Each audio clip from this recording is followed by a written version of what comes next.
Hello everyone and welcome to Bodybuilding Nation. Today we're diving into some incredible updates from the world of professional bodybuilding, featuring champions, comebacks, and rising stars that are reshaping the competitive landscape. Let's begin with Good Vito, the recent Arnold Classic Brazil champion.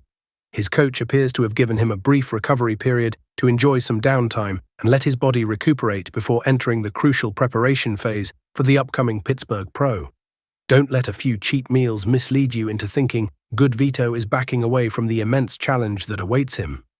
He'll soon be standing on the same stage as some of the biggest names in men's open bodybuilding, including several top Olympia competitors, a former Mr. Olympia champion, and the reigning Arnold Classic champion, Derek Lunsford. We're confident Good Vito will be competitive among this elite lineup and will certainly make a strong case for having the best legs even in such distinguished company. An interesting question arises: did Good Vito and his coach go all out for the Arnold Brazil, or did they strategically hold back knowing the Pittsburgh Pro was on the horizon? This is particularly relevant considering Good Vito was widely expected to win in Brazil regardless. Last season, when Good Vito competed at both the Arnold Brazil and the Detroit Pro, he showed noticeable improvement from one show to the next. We anticipate both Good Vito and his coach are aiming for a similar progression, and that's precisely what we're hoping to see from him at the Pittsburgh Pro just 4.5 weeks away. There's virtually no pressure on Good Vito this time, since he's already qualified for this year's Olympia. No one expects him to win the Pittsburgh Pro or even place in the top 2, given the caliber of competitors. However, if he makes the first call-out, which many analysts believe he will, he'll benefit from direct comparisons with some of the sport's elite physiques. From Pittsburgh to the Olympia, Good Vito will have another off-season period to address any weaknesses identified during these comparisons, potentially making significant improvements before this year's Mr. Olympia showdown. Next, let's discuss Terrence Ruffin's latest update. Previously, we mentioned feedback he received from Jim Mannion about needing improvements in his leg development, which seemed confusing since Terrence's legs are among the best in the division. We now have clarification that Mannion was specifically referring to Terrence's quad sweep and hamstring development from the side view, which makes considerably more sense. At 6 weeks out from the Pittsburgh Pro, his comeback show, Terrence's conditioning looks absolutely phenomenal.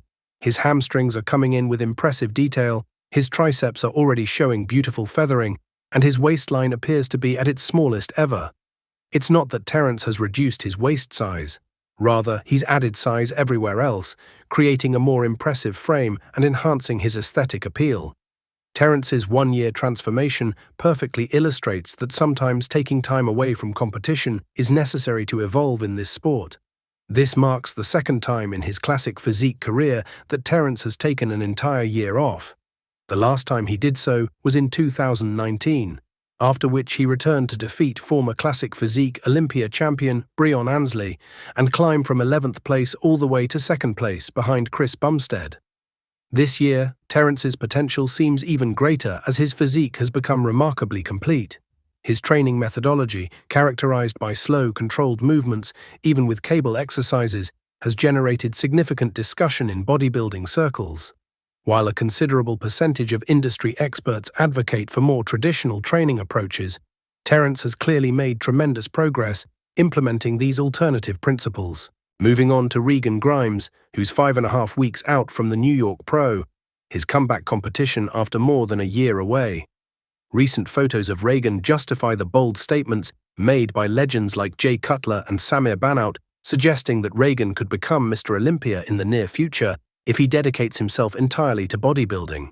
Having a respected champion like Samir Bannout comment positively on Regan's physique must be tremendously motivating. However, we should exercise caution in our expectations, recognizing that social media images can be deceiving. The true test comes when standing on stage being compared directly to other elite competitors. Although Nick Walker hasn't officially confirmed his participation in the upcoming New York Pro, circumstances, particularly after Derek Lunsford's decision to compete at the Pittsburgh Pro, suggest Nick may have no choice but to enter the New York Pro to secure his Olympia qualification.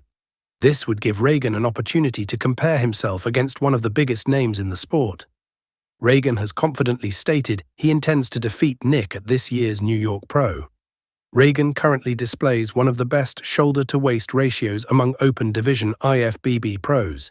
He's always been among the taller, more aesthetic bodybuilders, but previously lacked the necessary size to compete against the sport's most massive competitors like Samson Dowda, Andrew Jacked, or Michael Crezo. This time, however, he appears significantly fuller and more rounded, while maintaining a remarkably small waistline. Two areas that may determine Regan's placement this year are his quadriceps, which need more sweep when viewed from the front, and his chest, which has historically flattened when he reaches competition condition. Hopefully, Regan and his coach have found solutions to address these issues for his upcoming appearance. The phenomenal young talent of the 212 division, Nihat Kaya, has officially announced his return to the Dubai Pro this year, seeking his first professional victory and Olympia qualification. This is a strategic choice, considering the Dubai Pro offers $40,000 to the 212 winner, the highest prize money for this division outside the Olympia. The muscularity and fullness Nihat displays at just 22 years old defies conventional understanding. What's even more impressive is that he's only at the beginning of his professional journey. We can expect his muscular development to become increasingly impressive as he approaches competition. Nihat made his IFBB Pro debut last year at the Tampa Pro against multiple Olympia-level competitors, most notably Angel Calderon, who was placed as high as second at the Olympia and was third last year. Structurally, Nihat appeared superior to Angel, but lacked the same density and muscle maturity. Judging by his current physique at 11 weeks out, he appears poised to make a significant statement at this year's Dubai Pro. Given his rate of progress, it seems inevitable that soon only one man will stand between Nihat and the 212 Olympia title, the current champion, Keone Pearson. Nihat's 2-year transformation deserves special mention as one of the most impressive, not just in recent times, but in bodybuilding history. His conditioning last year was already extraordinary, and he appears destined for the top of the division, likely beginning this very year. William Bonac. Legendary comeback. It's remarkable to find a competitor approaching the 40-year mark whom many thought was finished in the sport, who takes a year off and returns even better than before. Congratulations are certainly in order for William Bonac, the Detroit Pro champion, who received acknowledgement from Andrew Jacked for not only winning the show, but presenting what some argue was an even better physique than his 2019 Mr. Olympia appearance, where he placed second behind Brandon Curry. Bonac unquestionably deserves all the recognition and has earned legendary status in the sport. When was the last time we witnessed a bodybuilder who nearly retired several years ago return to present one of the finest physiques of his entire career? Perhaps Dexter Jackson remains the sole comparable example of someone who continued improving in this age range. Beyond Bonac's phenomenal physique, arguably among the best we've seen in the past decade, his competitive record speaks volumes. Two-time Arnold Classic champion who consistently placed in the top 6 at the Olympia from 2016 to 2021. Even in the later stages of his career, he remains a top 7 competitor globally. Many observers believe Bonac may have made a strategic error by skipping this weekend's FIBO Germany show and the opportunity to win $25,000 in prize money. However, with Andrew Jacked now confirmed for that event, perhaps the decision was prudent after all. Nevertheless, Bonac will compete at the Pittsburgh Pro in 5 weeks, so perhaps he and his coach have a more comprehensive explanation for their competitive schedule. Where would you rank William Bonac among other elite bodybuilders from the past decade? He's certainly cemented his place among the greats of modern bodybuilding. That concludes today's update. If you enjoyed this video, please hit the like button and subscribe to Bodybuilding Nation for more comprehensive bodybuilding coverage. Thank you for watching.